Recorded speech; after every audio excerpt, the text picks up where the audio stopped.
Welcome to our discussion today. So we are going to talk about the BBI.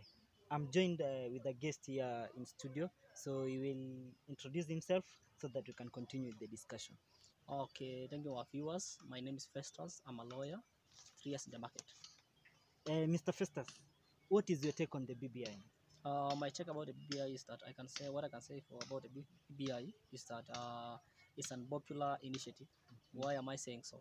It's unpopular because we have not complied to the provisions of Article 257 and Article 255 of the new constitution, which talks about how to contract how to popularize an initiative when we need to bring a constitutional amendment or a constitutional document for our country.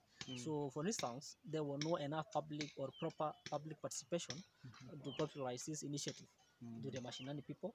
So, my take is that it's unpopular because if you go to the ground right now, based on how the popularization of this initiative was done, it is not sufficient. If you go to the ground, for sure I can tell you that even Mamboka cannot explain to you what is in the content of this PPI and what exactly the document is and what is meant for. So that's why you're saying it's an popular Yes, initiative. yes, that's why I preserve my take that it's unpopular because if you see, I believe that there were no proper compliance to the procedures on how to popularize an initiative. Yes, there is many ways of bringing a constitutional amendment, but one of the choice the framers of this document opted for is popular initiative, which is okay. But now the problem is the public participation. We never accorded the common mwananchi the public participation because at the end of the day, these are the people who are going to make it who are going to make the final decision on if this bill is going to be our constitution or not. Okay, so currently we have witnessed some pressure on the BBI campaigns, the way they are being conducted all over the country, some even violence being witnessed. Do you really think it's a good choice for us to make? According to me, it cannot be a good choice for the country right now at the moment because you understand very well that we are facing a lot of challenges. We have the COVID-19, our economy is unstable, we are having issues with our national debt. We are having the elections next year. We need money. We need to strategize on our economy first of all, and I believe it cannot be a priority at the moment because if exactly we need this thing, then this is not the right time. Yes. This is not the right time. Okay. So if it's not a good choice to make, what do you feel should be corrected or should be added so that we can have a good choice to make? First of all, if we are supposed to have this PPI document, then we have to ask ourselves, what are we at the moment? Where are we at the moment in terms of economy, in terms of our education system, in terms of every sector in the country? Where are we? Then if there is no issue about it, then we can proceed with the document. And if we must have the document, then therefore we must go the route of the deputy president, where he said inform us when we were launching this document that we need a consensus discussion so that we can reach an agreement whereby both parties will be satisfied and they will feel like they have won, whereby we can have win-win formula so that the party A will say yes, our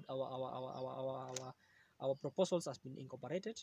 Party B will say yes, our issues have been incorporated, so that we can avoid the expensive, contested, and the divisive referendum, which will come in the form of yes or no.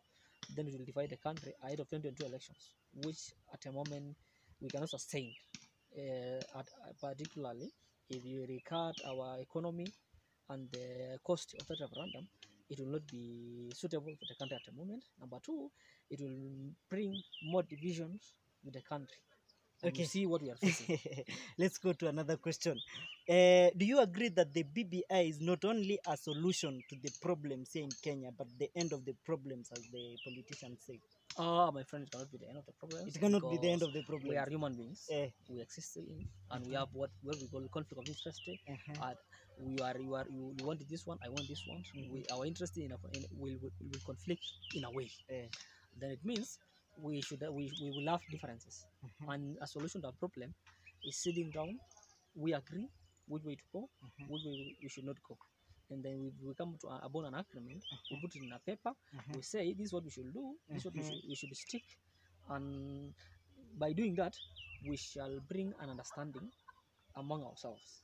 And it cannot be that if you tell me right now that we are going to have a BBI so that we will end all the problems we are facing as Kenyans, then that's a lie, because you cannot.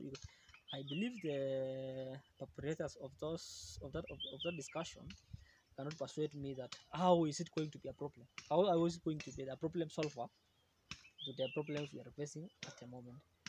You see, it cannot add up. It cannot add up. Yes. Okay, do you believe that the BBI was introduced to end tribalism among Kenyans regarding the 2017 elections so that we can have a united Kenya in 2022 coming elections? My friend, it cannot be. It cannot be, because you understand, if you read history, you will understand that from colonial period, we have been having different communities in Kenya. They have been practicing their own customs and traditions. Yes. And they have been having what we call their tribal alignment or their tribal formations. If you look at that moment, we had KANU, KADU, Young Capital Association, all those. And you will see each party was associated with a particular region, be it Coast, be it Rift Valley, be it Central. So when we came to the pre-colonial, the same thing happened. When we came to the 2010 constitution, we have been having various political parties based on tribal lines and such stuff. Then, if for instance, if you put the 2010 constitution, one of the items in our preamble is that, or in Article 10, is that we recognize our cultural diversity. So the framers of the 2010 constitution was able to tackle that issue, and they look at it and they saw Kenyans cannot run away from this thing, and that's the reason why they said we recognize our cultural diversity. And I believe when you come to national issues, or when you come to national celebrations like Mashujaa Day, whatever, you usually find out that we are having, every community is being recognized because we are having cultural with their dances. heroes. Yeah, exactly. Yeah. So we are being having prayer from every community, and that's the reason why, if you tell me that this BPI thing is going to end tribalism in Kenya, then you have to persuade me more than that. More. Yes. So meaning tribalism is a big challenge to our government. It's not a big challenge to our government. The issue is, you can put the issue like this: the BBI cannot solve it. Yeah. But it's not a challenge to our government. Okay. Why am I saying so? It is because that if you look at Kenyans are living together, but the person who's coming to divide Kenyans is a politician. Why? Because they are saying, this is our party. You look at now, we have Eastern. They are saying we belong to Wiper. We have Nyanza. They are saying we belong to ODM. We have Western. They are saying they belong to ANC, Vote Kenya, and whatever.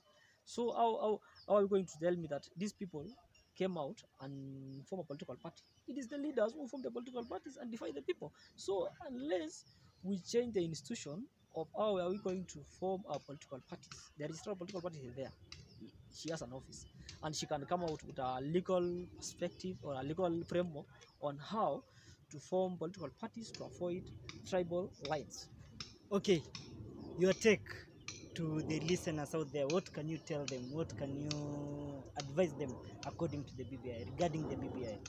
Okay, Kenyans should focus on, Kenyans should buy the narrative that we need what we call consensus agreement, whereby we will reach a solution whereby we'll say we need win-win situation, whereby everybody will feel relaxed and feel satisfied that actually we are part of the process.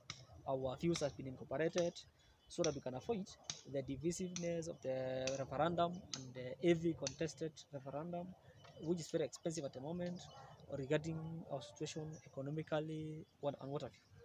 So that is according to Mr. Festus.